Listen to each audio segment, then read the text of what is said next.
New at 6, 8 people now in custody as Springfield police work to crack down on drug dealings in the city.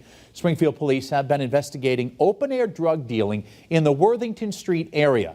Last Wednesday, those officers found 3 suspects on Sackett Street. Police found more than 80 capsules of cocaine, over 40 packets of heroin, and more than $1,000 between all 3 suspects. They were arrested at the scene, and they now face several drug-related charges. The next day, officers allegedly saw 5 more working together to sell heroin and cocaine on Worthington Street. They were detained, and after a search, police found more than 80 pills of meth, 45 capsules of cocaine, 49 bags of heroin, and nearly $1,000 in cash. They were all placed under arrest and will now have to answer to a slew of drug-related charges as well.